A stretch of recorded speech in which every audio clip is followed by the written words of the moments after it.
नमस्कार, सुप्रभात. मी प्रणिता बोरसे. आपण पाहत आहात TV9 मराठी आणि बुलेटिनच्या सुरुवातीला एक महत्त्वाची बातमी. आजपासून 13 जुलैपर्यंत राज्यात मराठा जनजागृती रॅली निघणार आहे. आपल्या मुलांच्या भविष्यासाठी घराच्या बाहेर पडावं असं आवाहन मनोज जरांगेंनी मराठा समाजाला केलंय. तर हैदराबाद गॅझेटमुळे सातारा संस्थान आणि बॉम्बे गव्हर्नमेंटचा GR लागू होईल.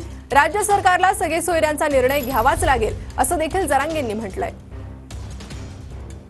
तर आजपासून जरांगेंच्या मराठा जनजागृती रॅलीला सुरुवात होणार आहे. तर राज्य सरकारला सगळे सोयऱ्यांचा निर्णय घ्यावाच लागेल असं मनोज जरांगे पाटलांनी म्हटलंय. आजपासून 13 जुलैपर्यंत राज्यात मराठा जनजागृती रॅली असेल.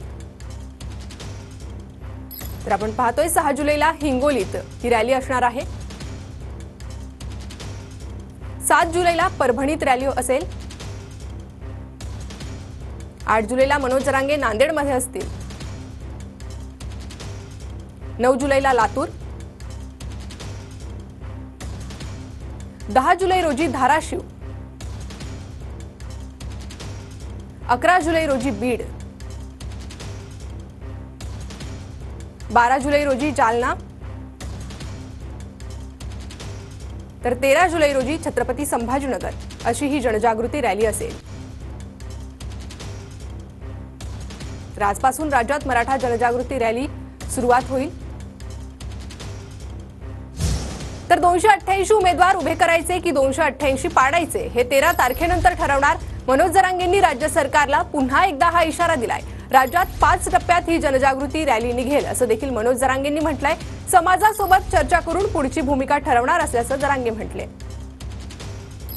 राजकीय इच्छाशक्ती जर असली, सरकारची जर इच्छा असेल तर 7 दिवस नाही, 2च घंट्यात सगळे निर्णय होऊ शकतात आणि ते बी कायदेशीर टिकणारे.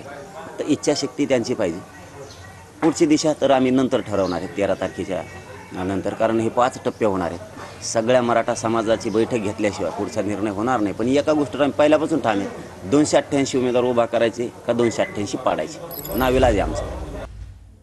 तर राज्यात 5 टप्प्यात ही जनजागृती रॅली निघेल असं मनोज जरांगे यांनी सांगितलेलं आहे. समाजासोबत चर्चा करून पुढची भूमिका ठरवणार असं देखील मनोज जरांगेंनी म्हटलंय. त्यामुळे 288 उमेदवार उभे करायचे की 288 पाडायचे हे 13 तारखेनंतर ठरणार असा इशारा मनोज जरांगे यांनी पुन्हा एकदा राज्य सरकारला दिलेला आहे. तर आजपासून मराठवाड्यात मनोज जरांगे यांची ही जनजागृती रॅलीला सुरुवात होतीये. 13 जुलैपर्यंत ही जनजागृती रॅली आहे. मुलांच्या भविष्यासाठी घराच्या बाहेर पडा असं आवाहन समाजाला मनोज जरांगे पाटलांनी केलेलं आहे. तर सगळे सोयऱ्यांचा निर्णय घ्यावाच लागेल असंही त्यांनी म्हटलंय. आणि मनोज जरांगेंनी राज्य सरकारला पुन्हा एकदा इशारा दिलाय. राज्यात 5 टप्प्यात जनजागृती रॅली निघणार आहे. तर समाजासोबत चर्चा करून पुढची भूमिका ठरवणार असं मनोज जरांगेंनी म्हटलंय. 288 उमेदवार उभे करायचे की 288 उमेदवार पाडायचे हे 13 तारखेनंतर ठरणार असा देखील इशारा पुन्हा एकदा राज्य सरकारला मनोज जरांगेंनी दिलाय.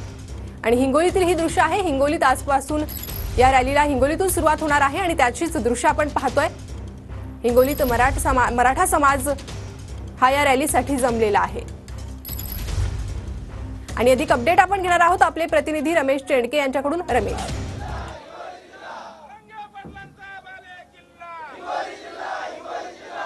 निश्चितच परिणिता, आजपासून हिंगोलीमध्ये जे आहेत ते या जरांगे पाटील यांच्या रॅलीला सुरुवात होणार आहे. मराठवाड्यातल्या अनेक जिल्ह्यामध्ये ही रॅली आहे आणि त्याची सुरुवात हिंगोलीमध्ये आहे. हिंगोलीमध्ये मागच्या 10 दिवसापासून या रॅलीची तयारी सुरू आहे आणि तयारी पूर्ण झालेली आहे. मराठा समाज जो आहे ते आता हळूहळू हिंगोलीच्या दिशेने, हिंगोली जिल्ह्यातला मराठा समाज हिंगोलीच्या शहराच्या दिशेने कूच करत आहे. अनेक स्वयंसेवक आहेत ते या ठिकाणी जमलेले आहे. मी आता छत्रपती शिवाजी महाराज पुतळा परिसरामध्ये आहे. या ठिकाणी हे सर्व मराठा समाज जे आहे ते आता हळूहळू जमत आहे. या ठिकाणी आपण जर बघितलं तर शहरामध्ये सर्वत्र पोस्टरबाजी झालेली आहे, बॅनरबाजी झालेली आहे. मनोज जरांगे पाटील यांचं सकाळी 11 वाजता हिंगोली शहरातील अकोला बायपास परिसरामध्ये आगमन होणार आहे आणि त्या ठिकाणी क्रेनच्या साहाय्याने 30 फुटी हार घालून त्यांचं स्वागत होणार आहे. त्यानंतर छत्रपती शिवाजी महाराज पुतळा परिसरामध्ये मनोज जरांगे पाटील दाखल. अधिक अपडेट तुमच्याकडनं या संदर्भात घेत राहू. तुर्तास धन्यवाद या सविस्तर माहितीसाठी.